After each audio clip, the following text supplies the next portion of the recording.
Thank you very much. Grazie mille. It's a great pleasure to be here again for the Christmas lecture. Every year we try to give some, as we said, some different insight, because last year we had different plans, and a few years ago we did for a few times the history of the periodic table, but it's good also to change the subject a little bit. So I decided to bring a story that we have never presented live, so it's the first time that we do this talk live. It's a talk we developed in collaboration with a few people, and now as soon as we get the slides, I will start with the acknowledgements, because it's really a lot of work from a lot of people, not just from my side. And this is a story that it suits very well this audience, because it's a story about an apothecary. So of course, probably none of you is going to become an apothecary or a pharmacist one day, but at some point you will have to deal with this aspect quite a lot. So it's good to give some background also in this sense. The title we have chosen is Pills, Potions and Poisons, an Apothecary's Tale. So we'll talk about apothecaries, we'll talk about the old ones, the history of the apothecary and the medical business, because we normally keep some historical facts for the Christmas lecture every year. So it's good to look into what happened before us, what the history and the tradition of each subject is, and also to look into the history of science and chemistry and medicine, which is something we should not forget.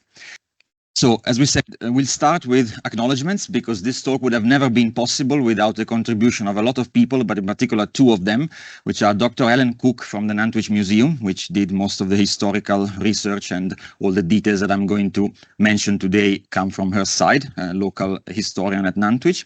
And with Dr. Nicholas Wood, which is a past master and the curator of the Worshipful Society of Apothecaries in London. So one of the most important societies in this field that still exists today. And they kind of collect the roots of the past apothecaries of the history. So a big thanks to all of them, because, and also all the people that are contributed to the historical research and so on, because this would have never been possible without them. So there's my name up there, but of course, keep in mind that there's a lot of work behind this. We did this for the first time in a slightly modified version during the pandemic in 2021. So this was originally an online talk, and we'll try to do as much as we can some live demonstrations as well today. So, Pills, Potions and Poisons, an Apothecary's Tale. We'll talk about apothecaries today. And we'll start with this picture, which is one of the most famous apothecaries in the world. You might not recognize him because it's not even named, but it's a character that many people have seen and have met, let's say, on stage. The one on the right side is the customer, and the one on the left, of course, is the apothecary that is trying to sell or negotiating a sale with the customer there. The one on the right side is Romeo. Romeo from the Romeo and Juliet play by William Shakespeare. And the one on the left is the apothecary, which is not even named in the play. Romeo starts addressing the apothecary. What ho, apothecary, who calls so loud? Come hither, man, I see that thou art poor. Hold, there are 40 ducats, let me have a dram of poison, such soon speeding gear as will disperse itself through the veins, that the life-weary taker may fall dead, and that the trunk may be discharged of breath.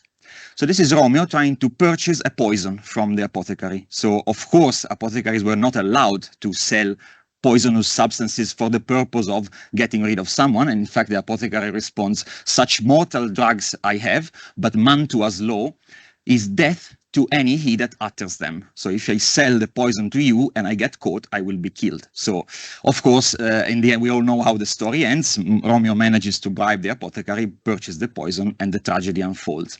But this is a story which shows you already a very real, very realistic historical framework for what the apothecaries did. They were used to work with and process many poisonous chemicals, which were used as medicines, as pharmaceutical preparations. And in this specific case, we are violating one of the most sacred rules of not selling someone that is going to cause harm. This is a famous scene. We don't even know the name of the apothecary, but that's the starting point, which I thought was a good idea to use to introduce the talk. What were the apothecaries? When were they born as a profession? So I'm not a historian. I am, as Davide said, a chemical engineer. I have certain level of passion for historical facts, especially for anecdotes and little discussion that there are in history about how things really happened. So I'm not the most qualified person to tell you much about the history of this field, of this business. So we say just a few historical facts about apothecaries, about how the field of medicine was born in this sense, and also we'll try to put into a decent historical framework the single specific apothecary that I'm going to tell you about today, which is also a rather unknown character as much as the one in Romeo and Juliet.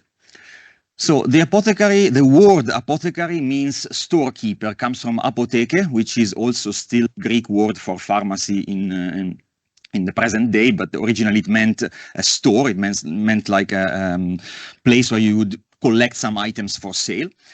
And it became, so also this is the same etymological origin of the word, for example, boutique in French or bottega in Italian. So it's a store essentially. But it was a store where the worker was a medical professional, sort of a medical professional, in charge of dispensing drugs, preparing and dispensing medicines, not only to patients that had to take them directly, but also to physicians. So the physician would prescribe the drugs and the apothecary, that became then the pharmacist, would make them and sell them.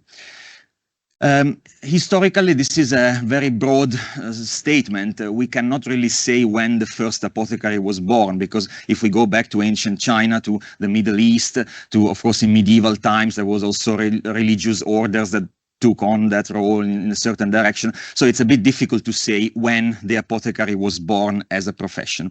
The historians, let's say, if we have to choose a date, the historians would agree that the birth of the apothecary as a profession in the field of medicine was the Edict of Salerno by Frederick II, King of the Two Sicilies, Holy Roman Emperor, and so on. Lots of history about that. The Edict of Salerno was the first official written statement, at least in the Western world, that's what we know mostly, that made formal the legal separation between the work of the physician or the surgeon and the work of the apothecary.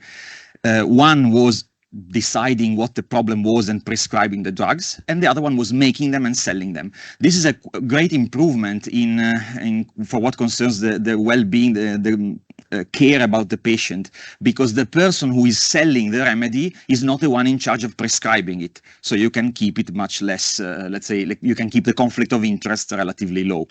If the apothecary was in charge of prescribing the drug as well, he might recommend the most expensive ones or the ones he had in stock. So it's important to have this separation. This was born in around 1200.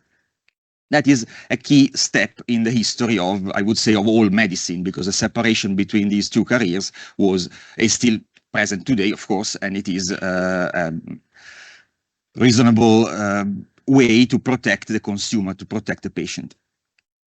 Then the history, as I said, is very complicated. This is not going to be a history talk, also because I'm not the best person to do that. Many colleagues have contributed to this. But the only point that I had this slide here for is that the connection between the apothecary or the modern pharmacist and many other classes of traders, let's say, were quite tight. So in particular, the guilds that were protecting the standards of the trade of different types of materials kind of intertwined. So the apothecaries sometimes became an individual category. Sometimes they were mixed with the grocers, with the peppers, with the spices, because indeed the apothecaries, we will see very soon, didn't sell only medicines, or maybe it should have, but sometimes you would need also to sell some consumer goods like perfumes or spices or even explosives at some point in history. So we will try to see a few examples of all this, but we need to keep in mind that the apothecary were kind of born formally with the Edict of Salerno, but the development in history was much more complicated. It's not our job today to unravel this type of history, and if you're interested, you can read thousands and thousands of papers about the development of this business as we know it today.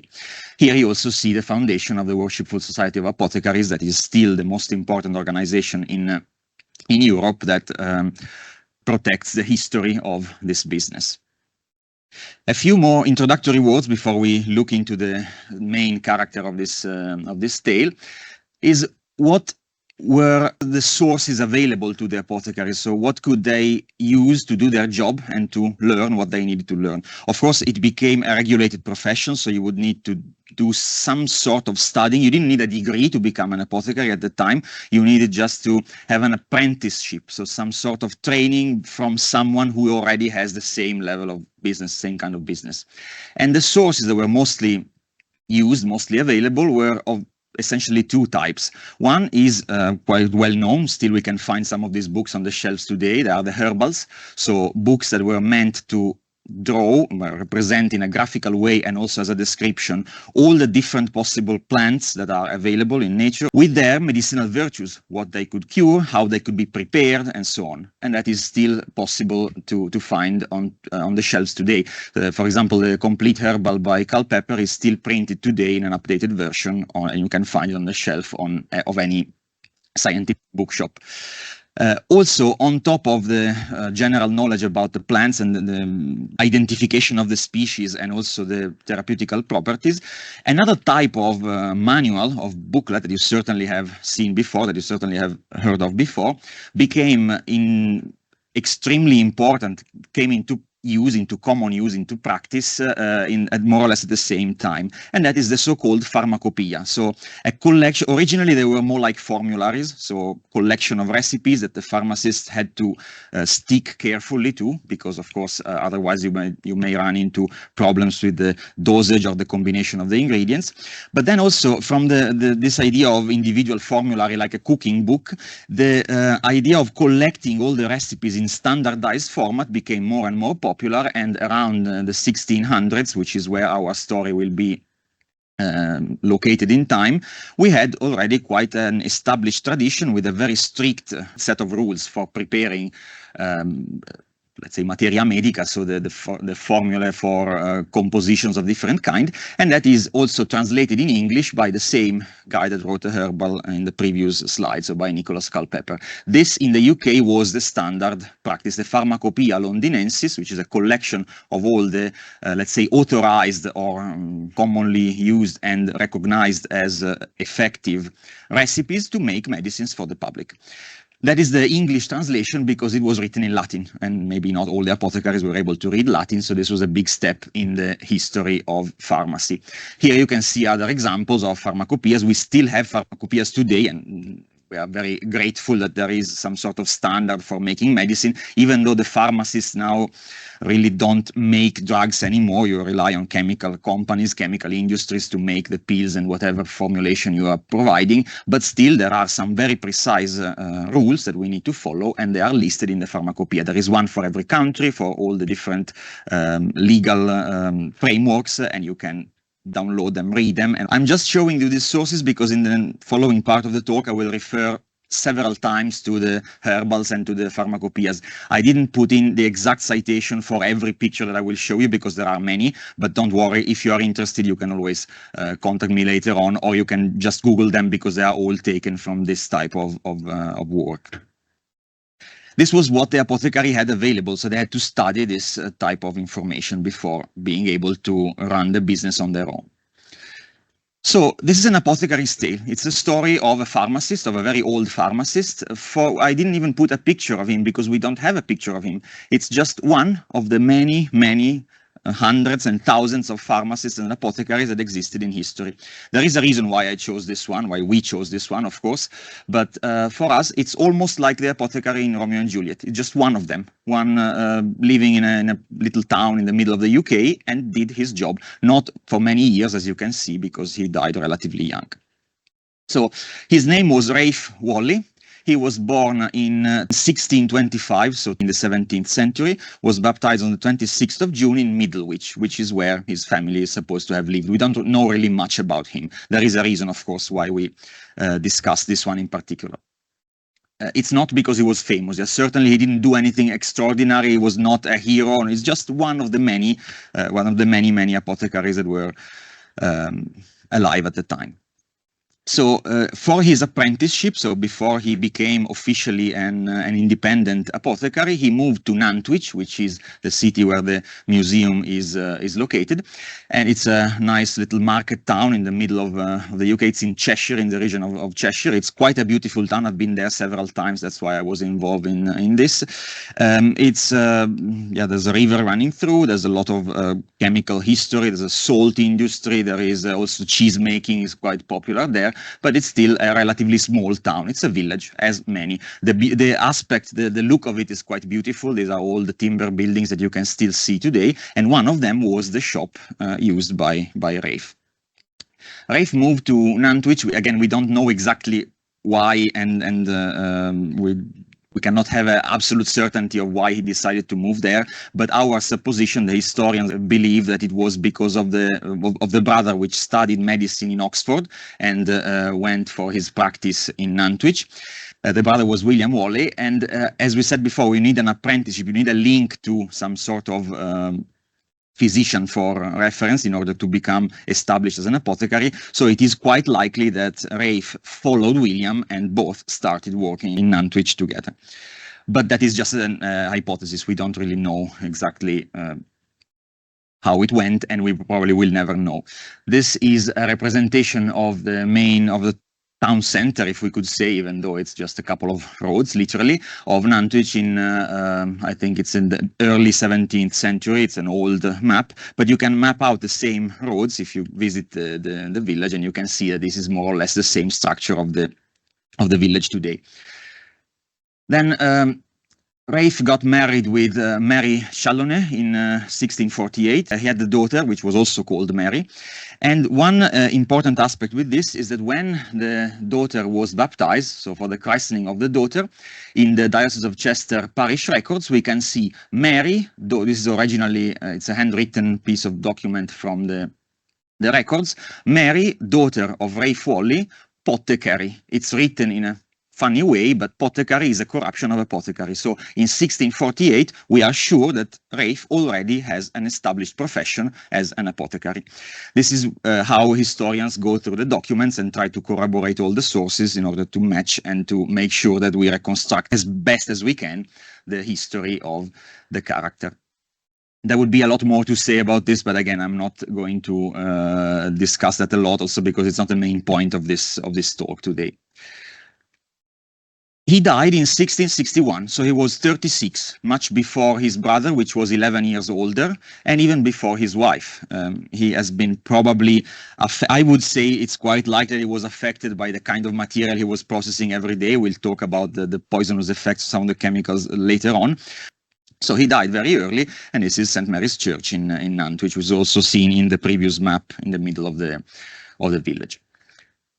So historians have tried to reconstruct where the shop was located. This is a picture from about the 1960s of the building that has been an apothecary in Nantwich since those days, so since the 1600s, more or less. And it is the most likely building that hosted Raphe's shop. So you can still see today. This was a picture from the 1960s. This is an older picture from the beginning of the 20th century, and this is a picture that I've taken directly in 2022.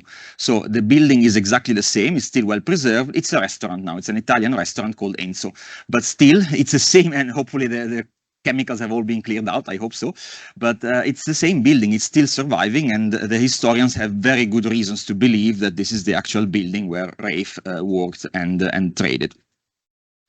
It doesn't really matter that much whether the building is the same one or not. What we need to consider, what we need to use to look into his job, into what he did at the time, is a written document, is something that tells us what was in there, even though maybe the building could have been the one next door, could have been another street, it doesn't really matter. So in order to tell the apothecary's tale, we need a detailed account. We cannot have a photograph because, of course, at the time, photography was not, has not been invented yet. We don't even have paintings. So we need some sort of written document. And at Nantwich Museum, they've been lucky enough to find a detailed inventory, what we call a probate inventory of the shop, made after Raphe died. So here we have a list of a typewritten list of original wills and inventories from the 17th century that were stored in the museum. Actually, those are the transcripts of the inventories, so lists of items contained in someone's house or shop or warehouse or whatever that is, written for the purpose of establishing the value. When the person dies, either there is a will which says which one of the heirs gets all the, or how is split between the heirs, let's say. And if there is no will, you need to do a probate inventory. So you need to check what is available in the house, in the shop, in all the belongings of the deceased, and use it to decide what to do, to split it, maybe give a value to it and split it correctly between the heirs.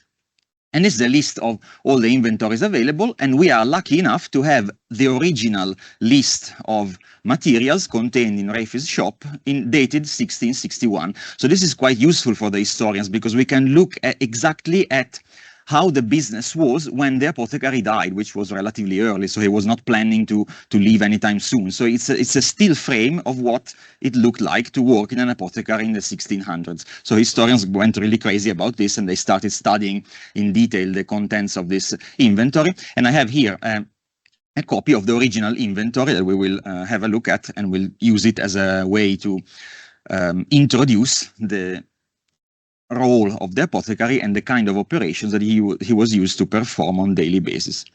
Now, as I said, this is a transcript. So someone has seen the original document and used a typewriter, probably in the early 1900s, to transcribe it, because the original document is not in Nantwich Museum. The original document is stored in the Cheshire Archives, which is one of the non-profit organizations that takes care of the original documents.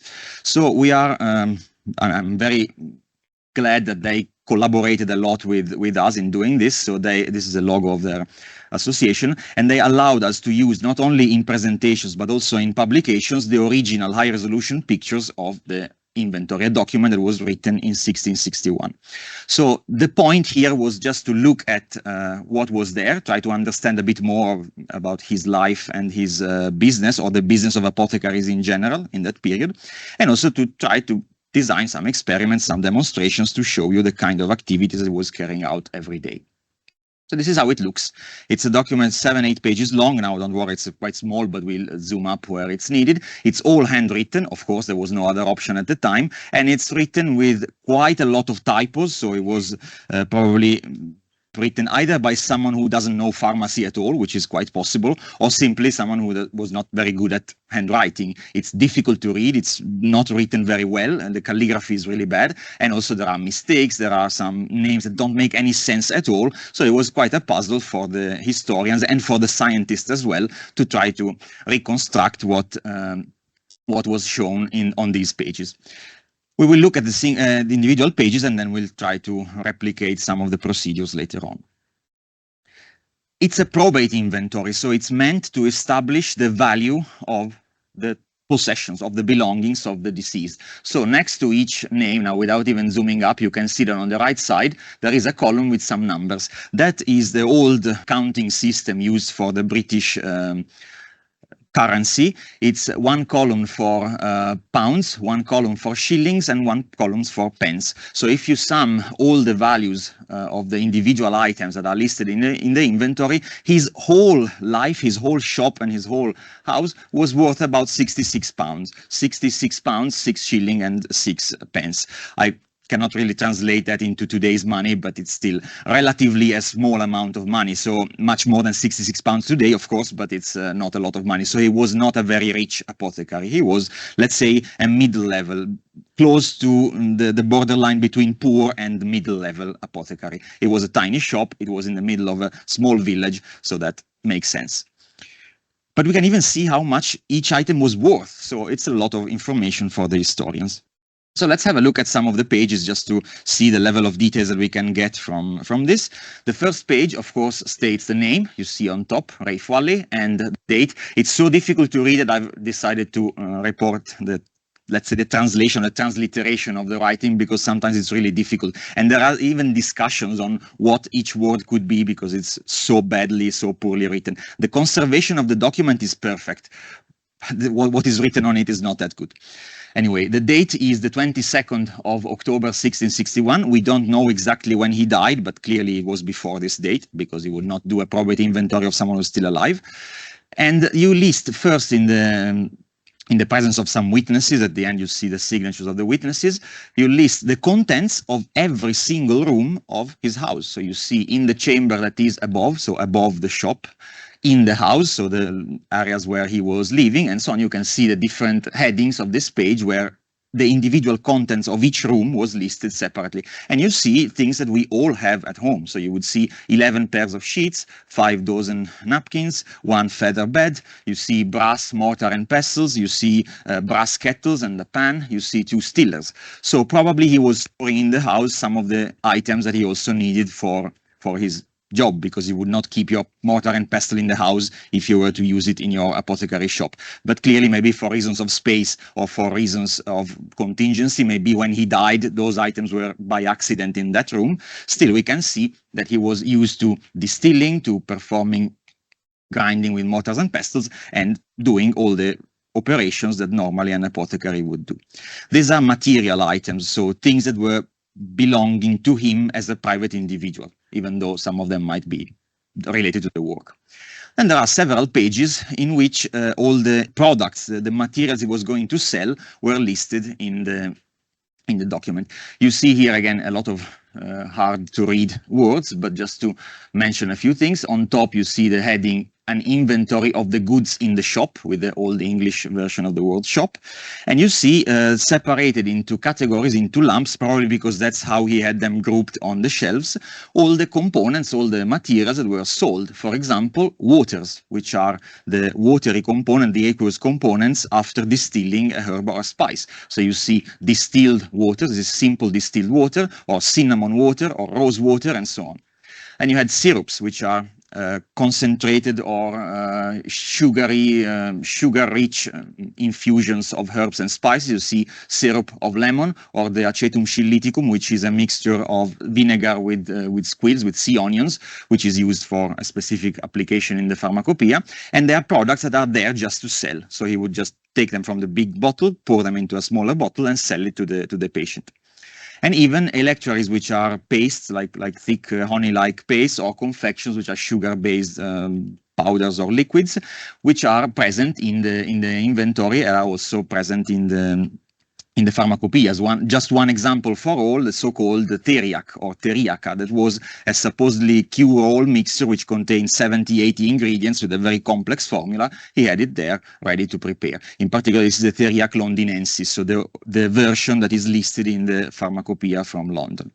Those are products, so he would just dispense them. Someone made them, maybe he made them, maybe he bought them as such, and he dispense them to the patients. Also, again, without going too much into the detail in this part, species which are living things. In particular, you see here lumbricos, which are earthworms. It used to be mashed into preparations, living earthworms, or even oil of earthworms. Pilulae and torches, which are the same as the modern pills, so solid forms that you could ingest in one go.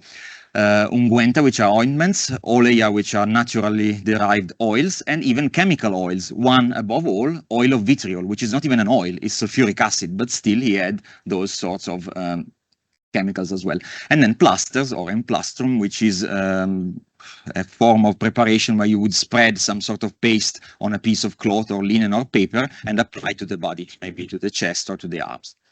And those are ready to sell.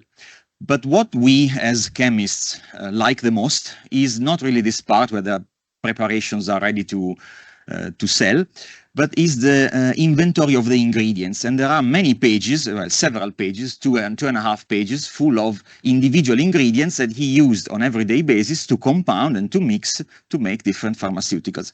So this really gives a very precise still frame of what an apothecary shop looked like.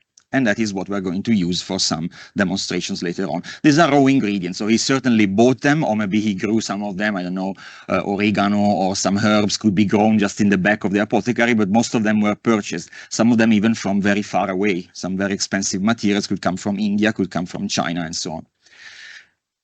And on the last page, a few more tools, a few more items used for his trade, in particular little pots and bottles. That is what he used to dispense and to sell the products in. There was no commercial labeling or commercial manufacturing at the time, of course, so the pharmacist would just take it from a bottle and then dispense and provide it. And also, interestingly, at the very end are listed lancets and incision knives, which probably suggest, I would say certainly suggest, that he was also involved into things like bloodletting or minor surgeries. There was a lot of bad blood between the physicians and the pharmacists, because they really didn't want pharmacists to do this sort of operations, because that's, of course, the duty of the physician. But, you know, relatively poor people could not afford a proper physician, so sometimes they would just go either to the apothecary or maybe even worse to the barber for very cheap and quick minor surgeries, like, for example, bloodletting. So this tells us that even he probably was involved in this sort of unapproved activity. And lastly, we see the signature. The only word that is very nicely written in this whole document is the signature of the well-educated, Oxford-learned William Walley that signed the, you can see the very different calligraphy or writing skill of the learned brother, which signed W. Walley, which is, of course, William Walley is his brother, and signed the as a witness. So he was present when the apothecary was subject to the inventory procedure, and of course confirmed the correctness of the document. So that's a still frame into an apothecary of the 1600s. That's quite a lot of work for the historians and scientists as well. Now, it's not the point of this talk, so I'll just show you what came out of all this joint effort. I've helped them in this direction. We try to look into individual words, every single word in this very, very long document, to try to find the correct current names or the correct Latin or English name known at the time, the chemical composition, and some recipes that involve those chemicals to cure or treat some sort of disease. That was a lot of work, and it's not what I'm going to tell you today, but just to show you that it's quite good to have different experts in this sort of work in order to make, let's say, the most correct and complete reconstruction as possible. Now, what can we do? So the original point, the reason why I got involved in this was to do some experiments live and to try to show people what the procedures that were performed at the time were, and just to see that they are not very different from what pharmacists could do today if we didn't rely so much on pharmaceutical companies, which we are very glad for, by the way. So let's try to do something practical also, because it's what we are here for, and let's see what inspiration we can take from the inventory that we have just seen. So first of all, I'll just try with this little experiment. If you imagine to close your eyes, just look at the black screen, considering all we have said up to now, all the information that I've given you looking at the inventory, try to imagine how the apothecary shop would look like. What would you see when you entered, or what would you see even from the outside? You saw the shape of the building, more or less. What would you expect to see? Probably you would expect shelves. You would expect dusty shelves, wooden shelves with bottles, something like that. But I'm pretty sure that some of you, at least, well, you see here bottles of different ingredients with labels, mortars and pestles, glassware, the usual stuff that we have also seen directly in the inventory. But most of you probably have imagined something that looks like this. So a window sill from the outside that is designed to show some sort of neat arrangement, and in particular showing very large glasses, bottles, jars with colored chemicals. That is a very good guess. Most of the apothecaries did look like that, mainly for one reason. You can write with big golden letters apothecaries on top, but most people were not able to read. So it would be completely useless to write pharmacy or apothecary on top. This was the best way to show people that actually it was an apothecary shop where you would go to buy drugs. And that is the main reason for this display. And also, if you had something very valuable, maybe items that come from very far, and or maybe simply stuff that you should protect from sunlight, you should protect from exposure, you would never store them in the window like that. So most of the time, these windows were just for show. So they're just colored water or maybe empty bottles, just to show people what they could find inside. But even if someone decided to break the window and steal a bottle, they would just have nothing of value. This was mainly an advert. was mainly an advertising procedure to tell people, look, here there are some skilled drug makers, come in and buy your physician's prescriptions. So that those are actually, in particular, those big, large glass jars are known as show globes. They were manufactured specifically not to do some chemistry in them. They're not just like the modern round bottom flasks that we use in the lab. They were meant just for show. They were just big and ornate, sometimes decorated, sometimes in multiple levels. They have absolutely no chemical use. They're just there for show. They are called show globes or show or advertising carboys, especially in the US tradition. These are very big. Sometimes you can see one here next to a wine bottle. You can see how big they can get, to 15, 20 liters. Very difficult to move after they are filled. And their purpose was just to attract the customer, just to tell the customer, look, here we can make drugs. We can look at also a catalog. This is dated 1891, so much later. Still, they make them. They made them in the form of, even in the form of signs, so hanging from the wall with golden decoration, with engraved glass. Even this one is a mortar and pestle with gems in it.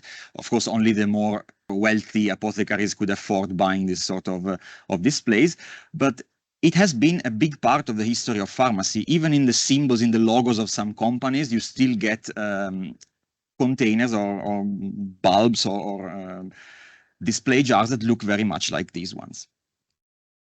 And that was important because the better, the more beautiful your display was, the more likely you were to attract the customer. So there's been a long tradition of writing and publishing recipes of liquids and mixtures to put in these containers. Now we'll look at that in a minute, but first of all, let's ask, this is an example of a window display in the New Orleans Pharmacy Museum in the US, but there are many. You can find some of these display jars in museums mostly because they're not very much used anymore today, even though some older historical pharmacies still have them in their windowsill, maybe empty, maybe dusty, and sometimes even with colored liquids inside. So let's start from this. What would you choose as an apothecary to as a recipe for the liquid to put in the display jars in order to prove your skill?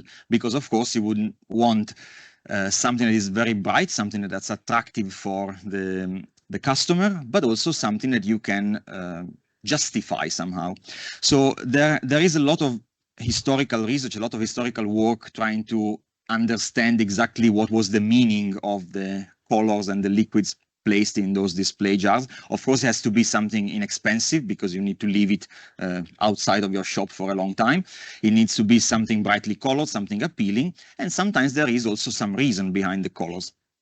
Some people claim that they are related to the colors of the water of sacred rivers. Some people claim that if you had red and blue, they were meant to represent the veins and the arteries, so the different types of blood, but that is more modern, let's say more recent idea. Or even completely random color, which is not very common and probably not likely. The one that I've decided to choose as a theme for this part of the talk, with a practical application as well, is related to one of the oldest and one of the diehards, let's say, of medical theory. That is the theory of the four humors. Because very often you could find a combination of colors that was preset. So the colors were yellow, black, red, and a sort of bluish green, aqua green. And that is related to the theory of the four humors, which was one of the leading medical theories, probably the most important medical theory of the time. It was born with Hippocrates and with Galen, which you all certainly know. And that was the leading medical theory. So the idea was that the body contains this sort of fluid secretions, those fluid humors. The word humor itself in Greek means fluid, means kind of liquid.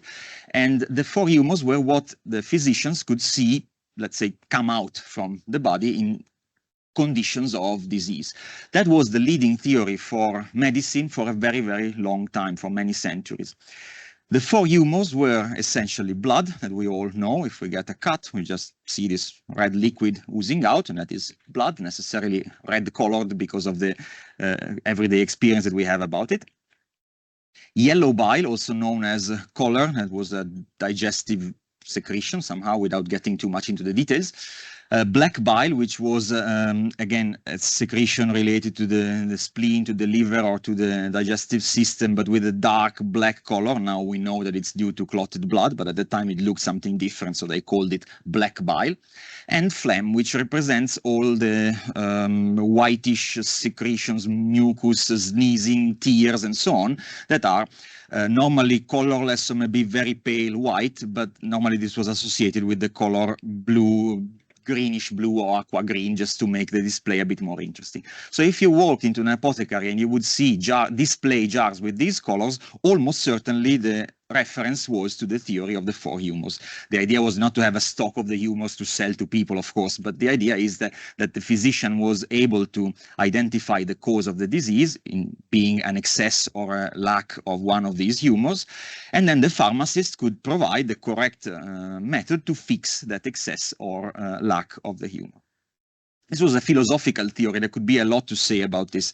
Again, it's not my job. Also, I'm not a huge expert of this, so I leave this to people who have much more experience than me. But there was a connection between, for example, the elements from Empedocles and Aristotle that are making up all the material world we live in. So air, fire, earth, and water were associated to the humors. The conditions or the characters, let's say, of different things like herbs and spices and chemicals were associated with the humors in that way. The seasons and the periods of life of the patient were associated to this, and even the temperaments. This was probably most relevant, most important. The theory also allowed the physicians to predict or to deduce the behavior of the person depending on the excess or the defect of one of the humors present in the body. A healthy body had a balanced amount of all the 4 humors. If you had an excess of one, for example, you would become sanguine or you would become choleric. Some of these words are still used today. Using the word melancholic for someone who is sad has exactly this origin. Nothing to do with the humors, but we still say that someone is melancholic when they are sad and they tend to stick on their own and so on.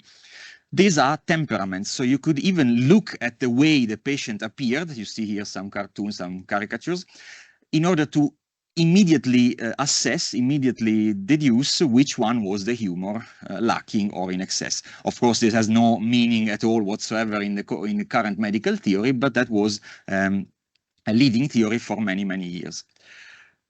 For example, the sanguine could be a very energetic, very cheerful person, or the choleric could be someone that is very aggressive, very bossy. Galen himself was choleric, and so on.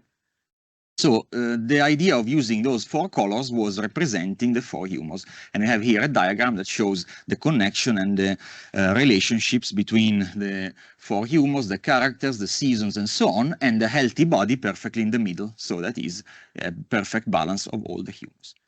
So now let's imagine if we were in the steps of Raphe Walley, we need to prepare display of these 4 humors using the ingredients available in the inventory. So let's see what we can do in order to prepare this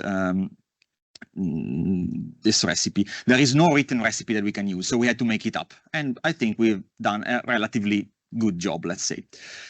This is an example from the TV series that was titled Victorian Pharmacy, where they had exactly the same problem. One of the episodes, the apprentice, they managed to recreate this Victorian pharmacy, and one of the apprentices was just charged to prepare these carboys. They didn't speak about the 4 humors at the time, so it was a bit disappointing, but what we're trying to do is exactly the same type of procedure. So we want to use the recipes or the ingredients available to Raphe in order to show the skill of the apprentice in the pharmacy. So for yellow bile, I think the best option that we have, if we look at the details in the inventory, is to use turmeric. Turmeric was listed, of course, all the materials we're going to use are listed in the inventory. Even if I didn't put the name next to it taken directly from the document, you can imagine that we've checked and we have verified that. And turmeric was also reported in the herbals and in the pharmacopoeias. It's hot in the 3rd degree, opens obstructions, and also it's used against yellow jaundice. Again, the theory of the humors worked that way as well. You use something yellow to cure a disease that makes you yellow. There's a connection. And even it's better if you add a little saffron to it. Again, something yellow to cure something yellow. Nothing to do with the germ theory, with the real origin of modern medicine, but at the time that was the established technology.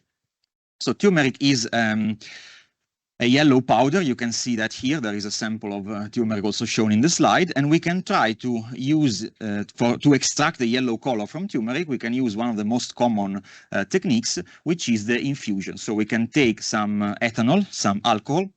This is the spirit of wine. Maybe we can swap to the camera. Yes. So this is an original, let's say, old bottle. We could show also maybe one feature of this type of container. It's designed in order that the pharmacist can open the bottle, hold the stopper with one hand, and pour the liquid without putting the stopper down. The advantage is that you don't pick up contamination. So the stopper, if you put it on the table, maybe picks up contamination. If you can do this, you can open,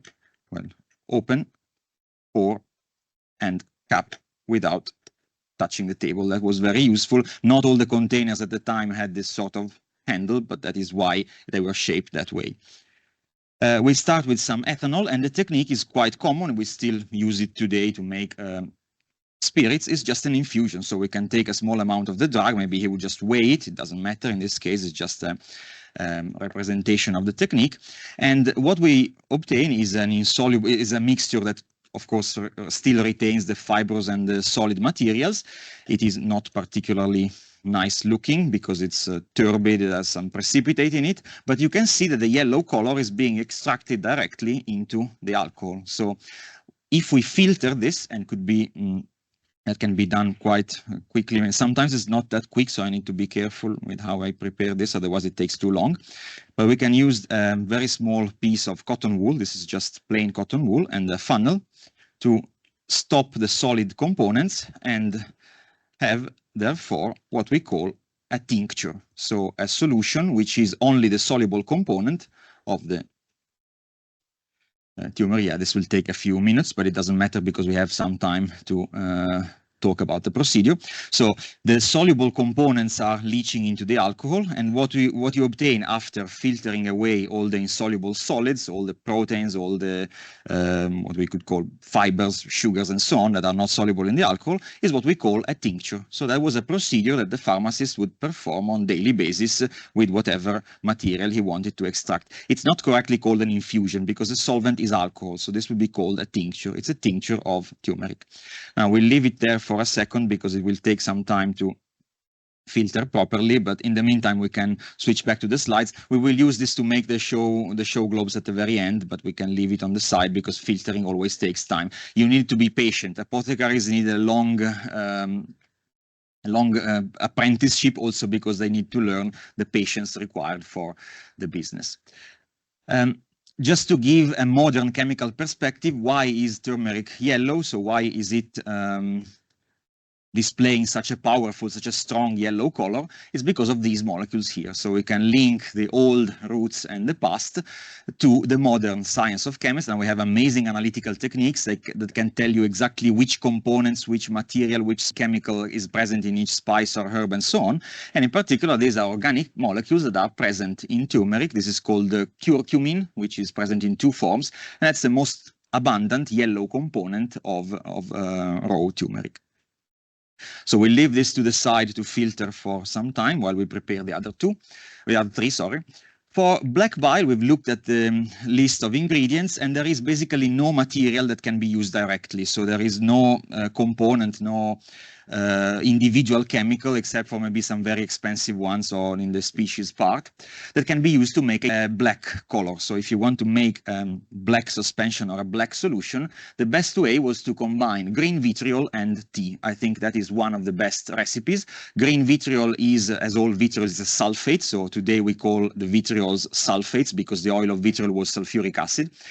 Green vitriol, also known as vitriol of Mars, is this green powder, and it is iron sulfate. So it's a sulfate of iron. It's a vitriol because it's obtained reacting oil of vitriol with iron bits, iron pieces, and it's a crystalline powder. This is also used in the pharmacopoeias and in the recipes whenever you need a soluble source of iron. Tea, of course, is nothing to do with the black color, so none of the two ingredients are black, but when you combine them, they form a black precipitate. tea was used, was listed in the pharmacopoeias. It says in the herbal in particular that it's more used for pleasure than as a medicine, but strong tea can be useful for violent headaches and sicknesses by inebriation. I don't know if that's the case, but we can try. Maybe next time we have had a little bit too much wine, we can try to see if a cup of tea helps. So these are the components. We can make some tea and see what happens if we combine that with some iron sulfate or with, let's say, the green vitriol, let's say. We're just boiling some water. In the meantime, here the filtration is taking place. You need patience. Again, as always, I use a bit too much cotton. The powder of the turmeric is quite dense. It tends to pack up into a thick layer. So if it takes too long, we can save it in a different way. But I think before the end of this section, we will be ready to use, and we have enough solution for this. So we're just boiling some water to make some tea. I've bought here the cheapest type of tea I could find. This is just a very inexpensive version. We're using a tea bag in modern day, but at the time, of course, we needed to do some sort of infusion process. Actually, the technique is called still an infusion. In this case, we use water, we use hot water without making it boil. So we make it boil first, and then we make it in contact with the herb only after it has stopped boiling, because otherwise it's a different procedure. It's called a decoction. So if you add boiling water, which is no longer boiling, to the herb, it's an infusion. If you add boiling water and you keep heating it, that's called a decoction. So the water is probably now hot enough to use it. Yeah, I mean, it's not really boiling, but it's better. You should never use really boiling water to make your tea. And we can just make our best cup of tea using the cheapest tea available. This is called an infusion, where you see the colored components of the tea leaching out. I don't expect anyone to be very surprised by this, because we still do it every day, but that was a procedure that the apothecary was used to do. We can leave it on for the next bit, because we'll need some more. And in the meantime, our tea is brewing, and we get a beautiful and quite decent cup of tea. I hope I washed the glasses very well, because what went in there last time was probably not a good, but anyway, we'll try. Okay, so we'll put the tea bag on the plate there. So we have now here a very relatively hot solution of the soluble component of the tea infused in the water. And we'll take a little bit of our iron sulfate, or green vitriol if you like, just enough, half a teaspoon. If we put it in, you see immediately the color becoming very dark and black. That is due to a chemical reaction. Now, this is not just a physical process, it's a chemical reaction. And you can see that the color is extremely dark. It was one of the recipes used to make ink as well. So some of the cheaper types of ink available on the market were made by reacting some concentrated extracts of tea with iron salt. If we go back to the slide now, we can see the chemistry that is taking place in here while our turmeric is filtering and the suspension is cooling down a little bit.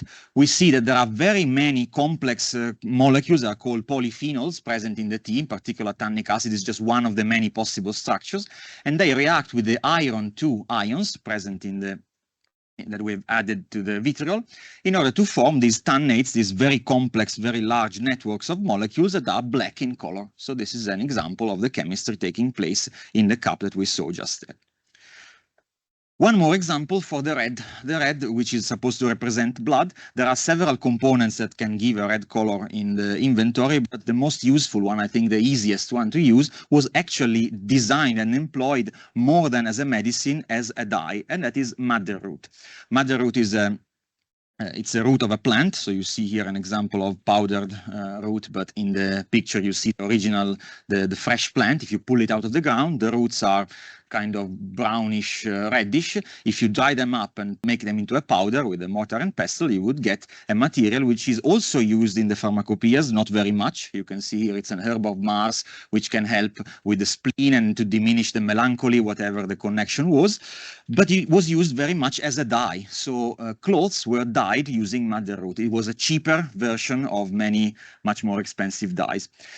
It was used as a vat dyeing procedure, so you would put the madder root into hot water with some potash and steep in also the clothes until they get to the correct shade. And we can still do that today. So it's still a procedure used today. Again, for this, we'll need some more hot water, which is probably now very hot. So we can take some hot water. We can add our powdered madder root. By the way, you can buy this on Amazon. So if you want to try, that's something that you can do quite easily. It's still used to do some sort of batik dyeing or for household dyeing procedures, if you like. That's not a problem. You see, the color is quite intense. It is very red. It's quite beautiful already. But here there is a trick. So in order to extract the largest amount possible of the dye, the physician, the apothecary here would probably have added a secret ingredient, which is potash. So if you burn wood, you get ash, which is, of course, something that we know from personal experience. If you steep the ash in water and filter off the insoluble component, you're left with a solution, which is an alkali. And that is called potash, because it comes from the ash, comes from the burnt wood.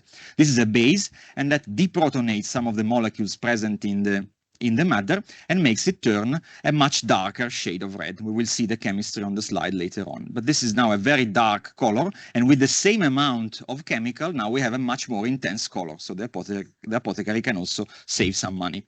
This is madder root used for dyeing in that period. Now we can leave this also to the side. In the meantime, the turmeric is still filtering, but we are confident that it will give us a positive result very soon. The chemistry that happens in this case, again, involves very many complex molecules. The colors of the madder root are due to a combination of organic molecules which are aromatic with some sugars. These are a few examples. These are known as anthraquinone dyes. And the presence of this potash, so the potassium carbonate, which is a base, deprotonates these molecules on those oxygen atoms here to form some phenolates, some molecules which are the corresponding conjugate bases of these weak acids that have a much darker red color and much higher stability to light and to time. So doing this little chemical trick can make the color much more effective. And last but not least, this was the hardest one to achieve. This is the color of phlegm. Of course, phlegm should be colorless, should be a material that doesn't have a particularly appealing color, but it was normally represented as an aqua green, like a blue green. And that was the hardest one to represent because blue dyes were not very common in nature. There was indigo, but indigo is insoluble, and that is quite difficult. So we used a recipe made of blue vitriol, ammonia, and lettuce, or any green herb. The reason is that we combine two chemical facts together. One, of course, that leaves are green, and one is the combination of Roman vitriol with ammonia to give a very deep and very staining, very effective blue color. So Roman vitriol is this powder here. It's a beautiful blue solid. It's a crystalline solid. Again, it's a vitriol, so it's made from copper and source of sulfates. Of course, it cannot be made directly with copper and sulfuric acid, but it's a sulfate of copper. Let's say it's a copper sulfate. It's known as Roman vitriol or vitriol of Venus because there was this relationship between the key base metals and the elements. Venus was associated with copper. So that's the blue powder. And ammonia was well known. I mean, there is still a debate whether the word ammoniaca in the inventory actually does mean ammonia or not, but certainly ammonia was known at the time. And we have here a rather old bottle of ammonia as well. We will combine these two, which give a very deep, extremely dark blue color. And we'll combine that to give that aqua shade, a greenish shade, with an extract of any green leaf. For example, I've chosen lettuce. I have here instead rocket because I had rocket at home, but it doesn't really matter as long as it's a green leaf. Lettuce was described in the pharmacopoeia as on its own or boiled with oil of roses to procure sleep, to ease headache, and avoid the problems due to hot causes. It's probably, again, something more used for food than for medical purposes, but again, it is part of the series of recipes available at the time. So we can look at this. It's a slightly more complex procedure. This one, we can start from a solution of copper sulfate. This is very small amount of copper sulfate in in water. It's already a blue material, so we could have already a decent level of color. But if we add ammonia to it, this was also known sometimes as spirits of hartshorn, because it was made originally by distilling antlers or hair sometimes. So quite an unpleasant smell. If you add just a very small amount, you see a beautiful, very, very dark blue. And you also start to enjoy the smell of ammonia because it's a very volatile liquid. And here you see, for example, a bottle which has a double cap in order to contain the vapors from the solution. This is clearly a very dark blue liquid, so we managed to obtain a darker color using a combination of two chemicals, and we can add to this the extract of the herb. Here we have some rocket that has been infused. Again, it's a tincture of the rocket in ethanol, so the color of the solution is really dark green. We can add maybe the same amount, maybe a bit less. In order to get the desired shade. Here is also where the skill of the pharmacist would take place. You need to know if it's enough, it's not enough, if you need a bit more, or if the color is just the right one. And you could also go back to your carboys and readjust the shade every time. So we have here a solution. It's very dark, but then we will dilute it down and we'll see that the colors can be developed. Okay, so if we switch back to the slide one more time, we can look at the chemistry here. So the reaction between copper and ammonia forms a complex ion. So it's called a complex ion, which contains copper and 4 molecules of ammonia. And the green component we add to give it an aqua green color is the green component of the leaf. So it's the chlorophyll, which can also, under these conditions with the base, exchange the metal in the middle, where the magnesium can exchange with the copper, and you get this multiple different shades. Depending on the concentrations, you can change the shades a little bit, but it's between the blue of the copper ion and the green of the chlorophyll, and you can make this aqua green or watery green. So now we have all 4 solutions. I think we also have enough turmeric to perform our dilution. All we need to do is to dilute them into these 4 jars that contain water. That is the cheapest material available to the apothecary, and we'll try to recreate the same type of display. Before we do that, maybe I'll just ask to switch off the lights very quickly, because we can look at the properties of the infusion of turmeric and the infusion of chlorophyll under a UV light. Of course, this is something that was not known to Raphe Walley at the time, but if we shine UV light onto those 2 materials, probably the thing can pick up the fact that it's brightly fluorescent. So some of the UV light present in sunlight would give this, in the case of turmeric, this greenish, yellowish light. And in the case of the chlorophyll, so the extract of just plain leaves in alcohol, would give this beautiful red color. I don't know if the camera can pick it up because it's a very intense UV light, but if I do that, probably it's good. You see, this is red. This is chlorophyll. It looks green to our eyes, but it will appear slightly red in the UV light, while the turmeric is yellow and it would appear a bright fluorescent. It's almost like a greenish yellow, but it's actually green, and it's actually very, I can see it's green from here. Maybe from a distance, the camera picks up a yellow color, but it's a beautiful example of how the UV portion of the light could even enhance the beauty of these displays. Of course, Raphe didn't know anything about UV light and the composition of the spectrum, but this was a pleasant side effect. So here we have 4 containers with just plain water. We can dilute down the turmeric to make the yellow color. This would be representing the yellow bile. We could dilute the tea or the infusion of tea with iron sulfate. We could dilute the red blood madder root extract. Well, some insoluble components are still there. You should have filtered it, but it doesn't matter. And for the light aqua green, we need to be careful not to put too much of that in the liquid, but let's put it all in. That's fine. And then we have our little display that we could also illuminate from the back. Let's top them up with some more water.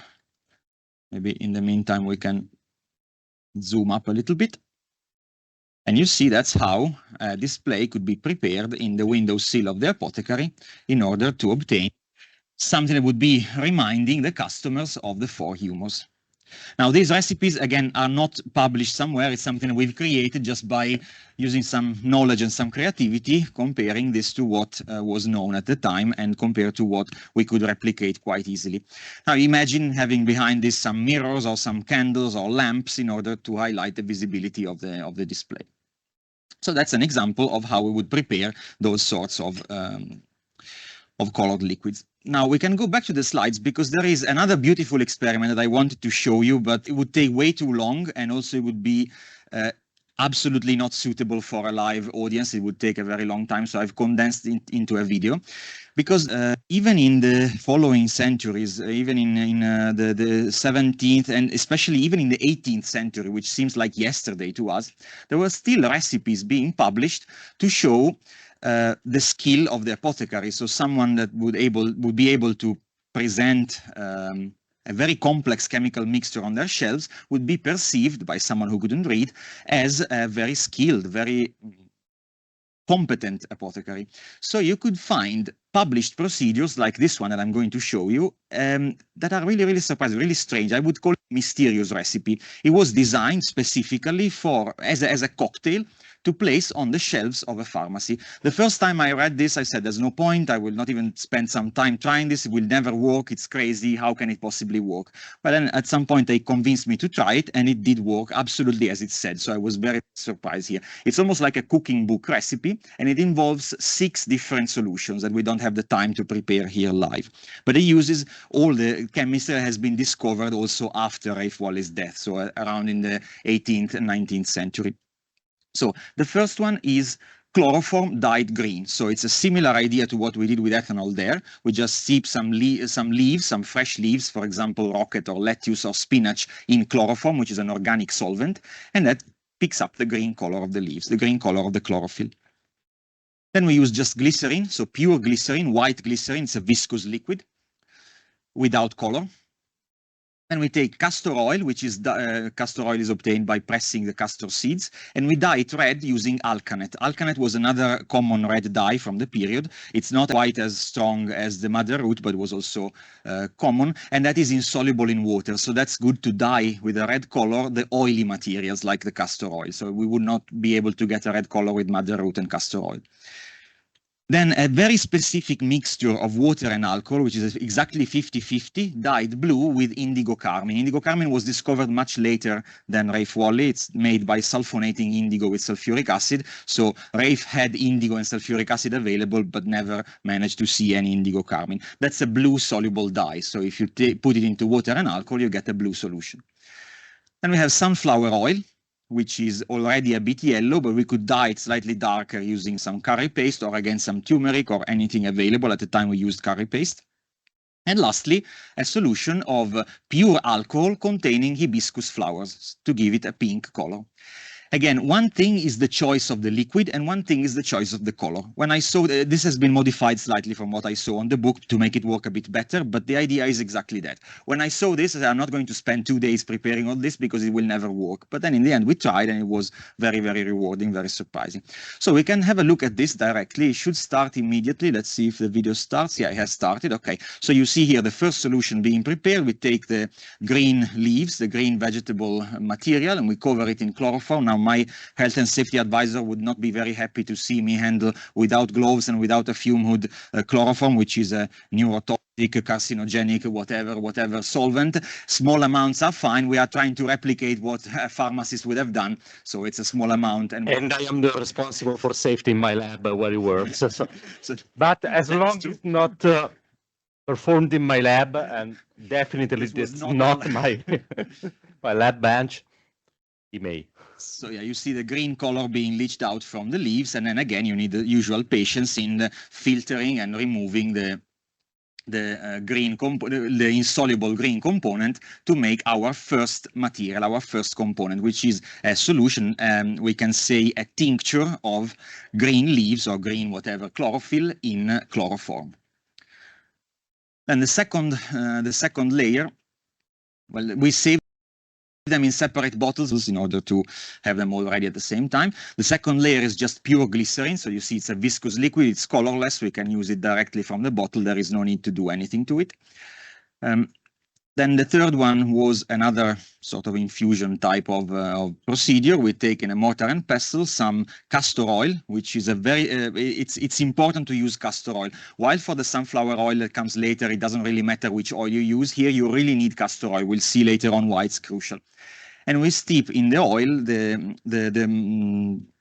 alkanet powder, the powdered alkanet material. It doesn't seem to do much at the moment. When you put it together, it doesn't seem to pick up any color, but as always, the patience is one of the most important skills of the apothecary. You need to walk cleanly, avoid dropping oil all over the place, and this is something we cannot really do in a lecture theater while we are in a rush. As soon as you start grinding the two materials together, you see a little bit of a pinkish or reddish color coming out. This is the most difficult one to prepare because it takes many, many days. The liquid is very viscous. Depending on the temperature, it might take some time to absorb the color. And also filtering, this is a nightmare. It took like 3 days just to get it filtered in enough with the techniques used at the time. Now we have better techniques in the lab. We can use suction filtering. But at the time, if that was the idea, it took more than 3 days to filter just this much solution. So I'm not going to do that again anytime soon. But it is a bright red, reddish solution. And you see, this is a full speed video. Actually, no, it's even speeded up just to show the drop falling. It takes a very, very long time to filter it. And the thicker the filter becomes, the slower it takes, the slower the process is. And we move on. This is a mixture of water and alcohol. So we take 50% water here. I'm very sorry I used a measuring cylinder which comes from the modern day, but you can imagine using volumetric glassware to do this precisely without having a graduated cylinder. We mix water, pure water, with alcohol in 50-50 ratio, and that is your main component of the liquid. So the liquid is a mixture of alcohol and water. It's just alcohol and water. You can use your hands, it's fine. We can store it in a bottle, and we give it some color using indigo carmine. Again, indigo carmine was a great success of the chemical industry. Discovering the fact that you could make indigo soluble by treating it with acid was a sensation because blue dyes were very rare at the time. So indigo carmine was the very first inexpensive soluble blue dye. We have here the pure indigo carmine, which is almost like a dark black powder, which I would never dare bring here because if you drop a bottle like that on the floor of the lecture hall, it will remain blue forever. So you would never use this outside of a controlled setting. A concentrated solution has been made in the small vial, and we just add literally a few drops with a glass bar, just a few drops, and we'll see that the water ethanol mixture immediately picks up this nice light blue color. In this case, the colors are not very important as long as they are different. So we want at the end 6 different solutions with different colors. So we chose to use these chemicals, but there are many combinations that could work. Here, it's very easy to overdo it, so you need to use exactly the right amount, not too much of it. And at the time, there were no such thing as the Pasteur pipette, so you need to use glass rods to pour drops of chemicals. 5th layer, we have sunflower oil. This is normal sunflower oil obtained from sunflower seeds. And this is dyed with using any yellow spice because the yellow color is not particularly dark. This is just very pale yellow. So in order to enhance the yellow color, we could use either the same turmeric that we said before. So this is plain turmeric, or in this case, we used curry paste. Curry paste is a mixture of many spices, some of which are very dark, yellow, orange, even red. So it's very good to color oily materials. So the oil, the fatty components easily pick up this yellow color because they are mostly insoluble in water and very soluble in organic, in oily materials. So it's just enough to have a couple of drops of this. It's not even curry paste, it's a supernatant. It's just a liquid oily component above the curry paste. That's more than enough to give an orange-yellow color to the 5th component. And then lastly, we have the 6th and final layer, which is an infusion of hibiscus flowers. These are still sold commercially today as an infusion. It's called carcadet in some countries. It's an infusion of hibiscus flower. Which immediately confers to either water or alcohol a beautiful, very deep pink color. So in here, again, as soon as you put it in contact and you start mixing it up, it gives this beautiful, bright pink magenta color.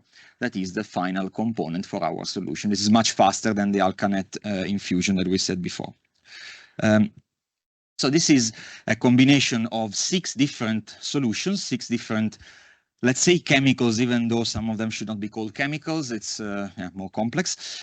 But they are prepared in separate containers. In the meantime, I'll clear up some space here so we can have a better view of the next demonstration as well.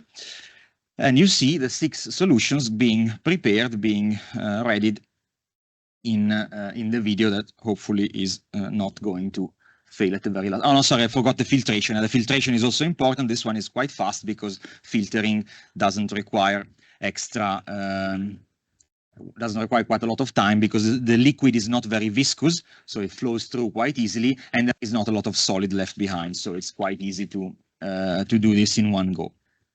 I thought of the idea of maybe making a few of those and having the other ones ready, but you'll see in a second why I decided not to do that. Then the recipe says, take a tall glass and pour them all in one after the other. It looks like a magic recipe. I take the first solution that's in, that's the chloroform dyed with the green extract. Then I pour the glycerin on top, and you see that the glycerin, of course, doesn't mix because the glycerin is very polar. It's a polar chemical, so due to the intermolecular force that you have studied in detail, you know that glycerol will not mix with the chloroform, so that forms a layer on top. That is a viscous liquid. You must not touch the glass, otherwise it gets all spread all over the place. You see horrible blobs of glycerol all over the place, so you need to pour it with the glass rod in the middle. And then if you look at what happens when you add the next layer, which is coming very soon, that's the mixture of castor oil. Specifically, you need castor oil for this, that floats on top of glycerol. Again, the castor oil is an oily material, so it doesn't mix with the glycerol. You see where we are going here. So we'll have at the very end a display of 6 layers which are mutually immiscible with each other. So they will stay separated for years. And that's a beautiful example of how you could prove the skill of the apothecary by showing on your display cabinet a liquid which has 6 layers that never mix. That's the third one, which also makes the Italian flag quite nice. That's one of the reasons why we chose these 3 colors to start with. And we pour the mixture of ethanol, water, and indigo carmine. If we pour it slowly, again, this is a polar liquid, so it will not be dissolved in the oil, and it will float over the oil. Now here I was a bit carried away, so it's touching the bottom, but it will separate. In a few seconds, it will separate. And the layer is neatly arranged on top of the third, and then again we have the last two. It's already speeded up, this video. I couldn't speed it up more than that because it would look very, very unnatural. You see already the hands shaking, but that's because it's sped up, I think, 10 times or something like that. You need to be doing this very, very slowly. Here there will be, in a few seconds, a trapped air bubble. This looks a bit horrible, but we'll get rid of it later. It's a tiny bit of air, which is in the form of a lenticular, flat-shaped bubble that has disturbed the interface there, but it will go away in a second. So that's the 5th layer, the sunflower oil dyed with the curry paste. And the last is the hibiscus infusion or tincture in ethanol. And that is, okay, here I was about to destroy everything, but luckily it went well. And you see the last layer, which is pink and floats on top of the solution. Now you could keep this on your display for a long time, and I will show you a picture of one such display, which is in our office since 2021. So it's 3 years old and it's still perfectly visible. But you need to cap it because the last layer is ethanol and would evaporate otherwise. But if you keep it capped, there is no problem. A couple of bubbles will be popped and disposed of very quickly. And then you have a beautiful display of 6 mutually immiscible layers. So you see alcohol, an oily component, a mixture of water and alcohol, and another oily component, then glycerin, which is polar, and then another oily component, which is chloroform. 6 mutually immiscible materials, and if you don't shake or invert the jar, they will stay like that for a very long time. Now, as you see, we have no chance of doing this live in front of an audience, also because it takes a long time, but I hope the video was good enough to show you this procedure. The chemistry is shown here. So the chemicals that we have used have 2 purposes. We have to match the composition of the solutions in order to achieve two effects. First, they have to be immiscible one another, and then they have to have a decreasing density, because the heavier one will be in the bottom and the lighter one will be on top. That is why you need castor oil, because castor oil is the only one which is an oil, and a vegetable oil, but has a density which is lower than that of the mixture of water and ethanol, and sorry, higher than the mixture of water and ethanol, so that it goes below the water level. Normally, oils would float over the water. So the castor oil has this unique property of having a slightly higher density than common oils, so that it will float, while the sunflower oil, olive oil, and the other oils would float on top of the water and ethanol mixture. So all the densities has to be adjusted by choosing the components.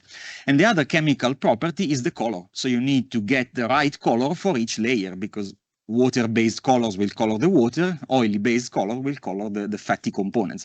So finding the right variations has been quite difficult, but luckily we managed to get this beautiful display. And here you can see some chemistry, also the chemistry of the dyes that are responsible for the colors in the various layers. And that is the one we still have on our office desk. So it is there. The colors have faded because sunlight kind of ruins the color of the chlorophyll and of the hibiscus flower are a bit fading, quite easy to fade, but it is a beautiful display that we still have after several years. Next section, quickly, just because we started talking about pills, potions, and poisons, we'll need to talk about poisons as well. Poisons were very common in the apothecary, not only vegetable poisons. So an example listed is Nux vomica, which contains strychnine, and it is really, really deadly.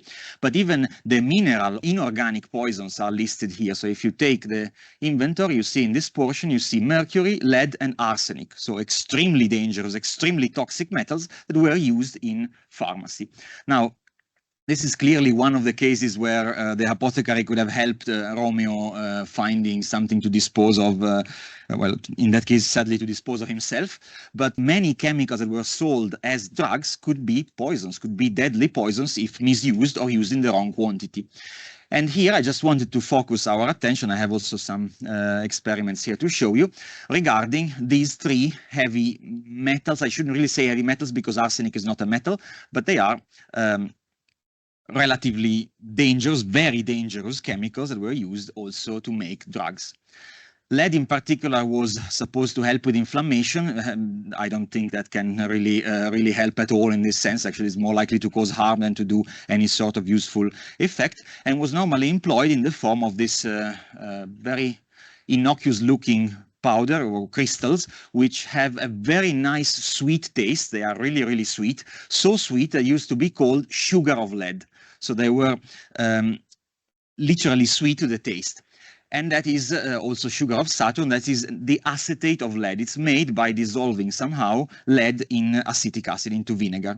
Those crystals were used in pharmaceutical preparations. They are really dangerous because all soluble compounds of lead are really toxic. We know now they have effect on the brain. They can accumulate also in your system. They are chronic poisons, so that's not really good. But at the time, it was used quite a lot. And the other form was minium, was red lead. So the red lead is listed in the inventory. It's a mineral, it's an oxide of lead. So here I just show you a few recipes. Again, we don't want to read them all, it's too much time. It's just to show you that it is used. It was really used in the formularies. I'll just read one to you. It's this one in the big picture. It's a haustus. Haustus means a syrup, and it's a syrup with lead acetate. Look at the recipe. It says, it's in Latin, lead acetate, dissolve in rose water, solve in aqua rose, add oxymel simplicis, which is a mixture of honey and vinegar, probably to make it more pleasant to the taste. Then you add the tincture of opium, which is, again, addictive and not very good for your health in particular, and the tincture of digitalis, which contains the heart-stopping cardiac glycosides that could also be poisonous. So it's literally a cocktail of at least 3 different deadly poisons. And it says, fiat haustus, so you make a syrup, and then quartis vel sexis oris sumendus. You take it every 4 or 6 hours, probably until you die, because it's not a very good recipe at all. It contains 3 different components that will have very powerful poisons. It will certainly cure the problem, but I don't know if that's the intention of it. And there are here a few more. Then let's look at mercury as well. Mercury is listed both as pure mercury, as quicksilver, so literally liquid mercury. Mercury is the only metal which is liquid at room temperature, which has fascinated the chemists and the pharmacists for a long time, as well as white mercury, which could be calomel, could be mercuric oxide, could be mercury chloride. We don't know exactly what it was. But mercury was dispensed in pharmacies. Yeah, they had jars of mercury to be used in remedies. This is an example of a pharmacy jar for mercury. We know now, of course, that mercury is deadly toxic. Even the vapor of the liquid can be dangerous for your brain. And the most common form was the corrosive sublimate, which is the chloride of mercury, sublimatus corrosivus in the pharmacopoeia. That is a deadly poison. Just 60 milligrams could kill you. So it's very important to use the right doses, as they found out, certainly. Here you see a few examples of recipes, including medicine used against worms in children in Italy, or an ointment containing mercury and pig fat, or powder used to purge your bowels. I don't know how this had been developed, but it's a clear indication that there were formularies and pharmacopoeias reporting a lot of recipes with mercury as well. And lastly, one of my favorite elements at all, because of this history, because of the beautiful things that you can do with it, and for the very bad fame that it has, is arsenic. Arsenic was used a lot in pharmaceuticals, in particular in its most dangerous, most powerful form, which is known as the inheritance powder, used to kill people, to dispose of people in the Middle Ages especially, which is arsenic trioxide. The Borgias in Italy did a magnificent job in using this as a way to clear up the market, let's say. But I was very surprised when I looked stuff up for this talk that it is used still today. So you can still buy today arsenic trioxide in an injectable form for chemotherapy. Even though it's so poisonous, it's extremely poisonous, it's good for some specific types of chemotherapy application to target the fast dividing tumor cells, and it is still used as an injectable pharmaceutical for chemotherapy. And also Salvarsan was one of the first chemotherapeutic agents, and it contains arsenic as well. So the history of the pharmacy of arsenic is quite a big topic as well. But arsenic is famous for its colors. The colors made with arsenic compounds have been a sensation, a revelation for the chemists. And in the Victorian time, it was extremely common to dye wallpaper, to dye even clothes, and even candies, even confectionery to eat with these green colors made with arsenic. The colors are beautiful, but of course they are extremely toxic. They are very, very dangerous. We can switch to the camera just to show you a few of these beautiful colors with lead, with mercury, and with arsenic. We have here 6 solutions that contain those metals. 2 contain lead, 2 contain mercury, and 2 contain arsenic. Those have been prepared, of course, with all the right precautions, because you need to avoid adding, breathing in the dust when you weigh out those components. And you see that they are all more or less colorless. Here in the back, I have some other colorless solutions that you can probably see just there. And we will just combine them in pairs to see these beautiful colors being developed. So the first one is the reaction of lead with iodide. So this forms lead iodide. The second one is again lead ion, so the sugar of Saturn reacting with sodium carbonate to form this is called ceros. It's a mineral of lead, so it's a lead carbonate, which is white and opaque. Then we have mercury reacting again with iodide. This forms a beautiful precipitate, which is red-orange of mercury iodide. And then again, mercury reacted with sodium sulfide here, which is made from boiling sulfur with reducing agents in order to form a soluble solution of sulfur. This gives a very dark black precipitate. These are all pigments. They are precipitates which are not soluble in water, so that you could filter them and use them as paints. They were the first few examples of inorganic pigments in the time. Then we have a slightly bluish solution which contains copper ions that we will combine with a mixture of arsenite, the same as the arsenic trioxide, but basified with some some sodium carbonate, and some acetic acid. So this is a mixture that gives that beautiful green color that is known as Paris green. This has been used on wallpapers and to color, even confectionaries. Unfortunately, it's of course deadly toxic because it contains not only copper but also arsenic especially. And that's, some people even claim that that's the pigment who killed Napoleon. That's a story for another day. If you are interested, look it up. It could be that the death of Napoleon resulted from inhalation of arsenic-containing fumes exactly from this compound. And the last one is instead a slightly different combination. This contains arsenic as well. This contains a sodium and sulfur salt. The chemistry is a bit difficult. I will mix them up and combine them in this glass, and it seems that nothing is happening. But if you let the reaction proceed for some time, this is what the chemists call a clock reaction. So it takes a little bit of time, and the color will develop only very suddenly after some time. The product I will make here contains arsenic and sulfur. That product is called orpiment, and there you see it. There it is. All of a sudden, it produces this beautiful color. It's called orpiment. It's a mineral of arsenic. It wasn't made this way, but it's the easiest way I could show you the chemistry that I wanted to show you. And it's called orpiment from the Latin auripigmentum. It's a color of gold. So this is a beautiful example of a color used even in miniatures or in paintings because of the beautiful yellow golden shade, and that contains arsenic and sulfur. So we see lead, mercury, and arsenic handled by a pharmacist. Of course, today, none of this is anymore in any pharmaceuticals of any kind. Okay, so just to show you a few examples of toxic chemicals, this is probably more than enough. Last topic, also because we are quite ahead of time and we should... Oh, sorry, I forgot before. These are the list of the recipes with the arsenic as well. So you can see unguentum or pilule with arsenic and the Fowler solution, which contains exactly that material, which is arsenic, which is sodium arsenite. Okay, last topic to finish because we don't have a lot of time left. It was a dangerous business. So the apothecary was a dangerous business. Raphe probably died young also because of this, of the exposure to all these toxic chemicals and so on. But even there are reports of pharmacies exploding. So this is 1868, terrific explosion in a chemist shop, 1 person killed and 7 other injured. And I like the old English here. So great consternation was created when when an explosion took place in the shop of Mr. Fletcher, chemist and druggist, resulting in the instant death of a boy and injuries to no fewer than 7 other people. This was really a dangerous business, especially after some time when more powerful materials were discovered and were used in the pharmacy. Sometimes people were just there to buy specific chemicals for their preparations prescribed by the physicians, but the apothecaries became kind of the point of contact for the selling of chemicals. So if you needed specific chemicals, the only way was to buy them from the apothecary. So sometimes, I don't know, chemicals to develop photos or chemicals to even fireworks sometimes. All these things were sold by the apothecary. So the stockroom of the chemicals became more and more dangerous over the years.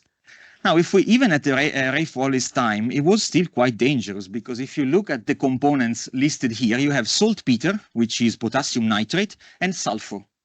Those are the most difficult to find components of gunpowder because all you need to make gunpowder is just a bit of charcoal, which is not listed in the inventory, but certainly Raphe wouldn't have had a problem in sourcing. So charcoal can be powdered together with sulfur and saltpeter in order to form one of the most explosive materials known at the time, which is gunpowder. If we make this mix, you can access, let's say, you can make literally gunpowder. Now, I had a little video of gunpowder being made, but luckily this it is fine, it is allowed because the Explosives Act of 1875 prevents people from making small amounts of explosive for their own personal use, and that was a consequence of the problems generated by accidental mixing and fatal consequences of doing this in a non-dedicated setting.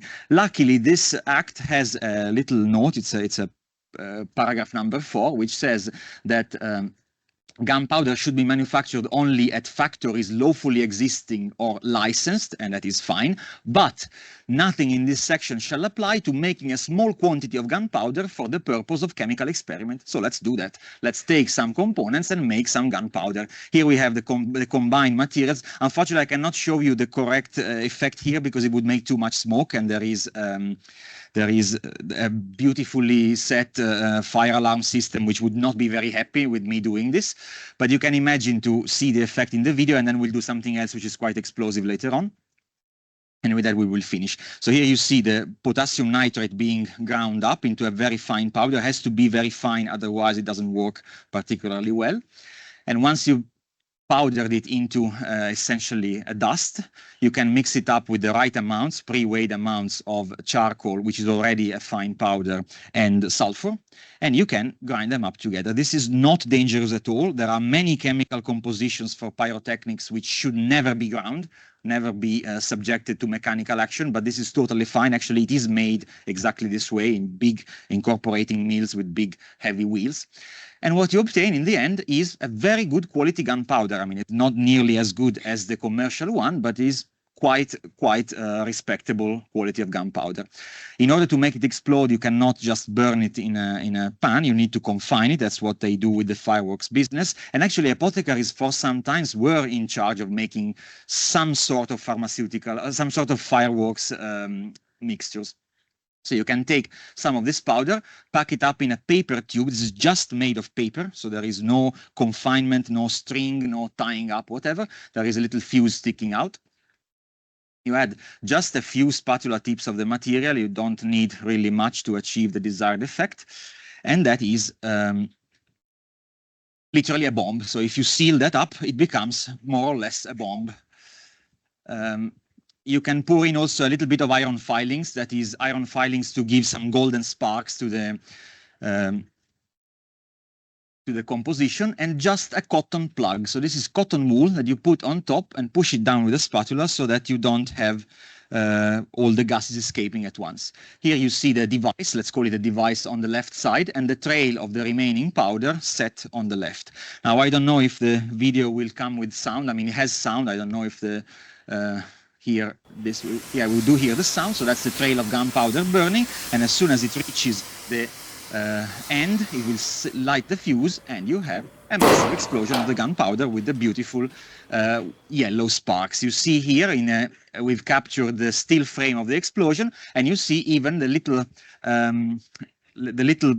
yellow sparks flying around. Those are due to the little pieces of iron filings that we put in order to achieve really what is a fireworks effect. Now, I could not avoid finishing without an experiment, without an explosion, so let's make an explosion using the components that the apothecary had available. We'll need to use a slightly more modern recipe, because with the chemicals available at the time, an explosive could have been made, but it hasn't been made. So it was something discovered at the beginning of the 1800s by, again, a professor of pharmacy. So by Christian Schönbein, that worked in Basel, was a professor of pharmacy, but he became famous for discovering the very first high explosive material in the modern organic chemistry. And that is done by using components that could have been easily present in Rafe's inventory. Saltpeter, oil of vitriol, which is sulfuric acid, and some cellulose. So I couldn't find any cotton, so we use normally cotton to do that, but he had linen cloth, so he could have used linen cloth instead. So this was discovered by accident by using this cellulose cloth to wipe up a mixture of saltpeter and oil of vitriol and leaving the cloth to dry on the stove, and the cloth exploded. That was the discovery of nitrocellulose, of the very first high explosive present in the history of chemistry. Now, I'll show you just that, but previously I wanted to show you how cotton burns in normal conditions. We can do that in the front. I don't think we need to go back to here. I'll just need a piece of paper to wipe this off, because if it's not clean, we might have a problem. I'll just take a piece of cotton wool. This is just normal cotton. And I realized that we need one more item that I did not bring, but that's not a problem. We'll improvise. Let's do it here.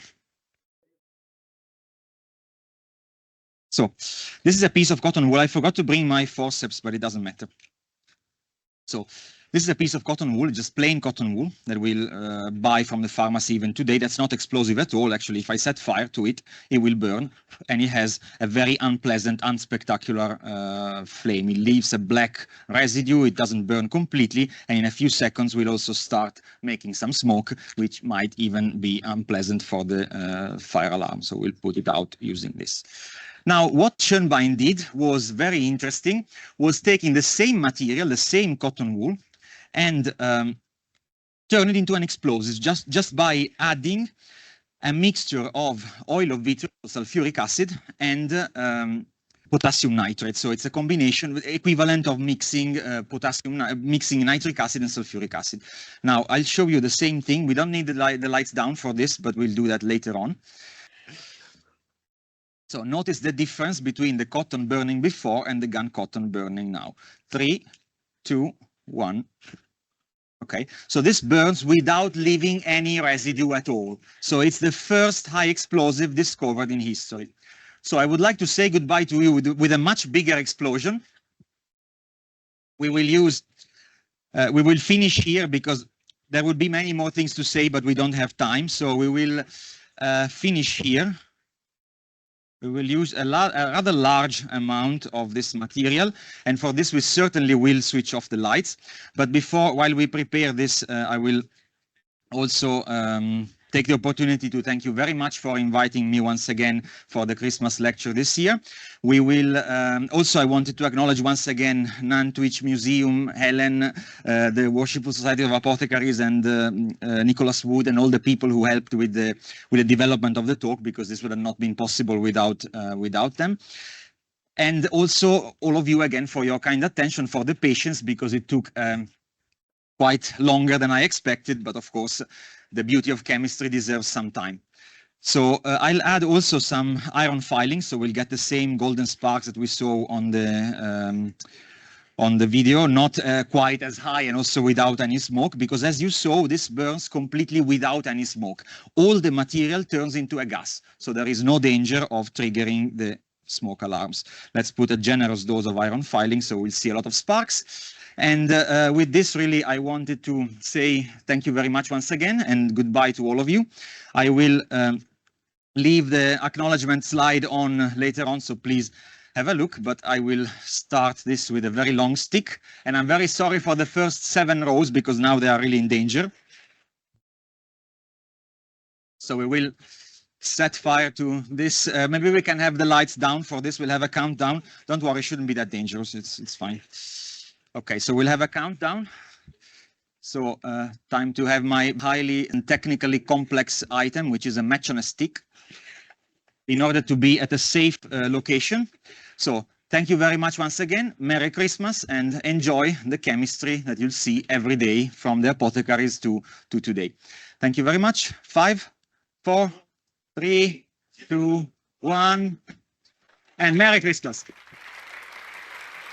Thank you very much. Again, thank you very much for your attention, and also thanks a lot to all the people who contributed to this, Nantwich Museum, Cheshire Archives, and Humanitas University as well. Thank you very much, and have a good evening. Thank you for your attention, guys. See you tomorrow.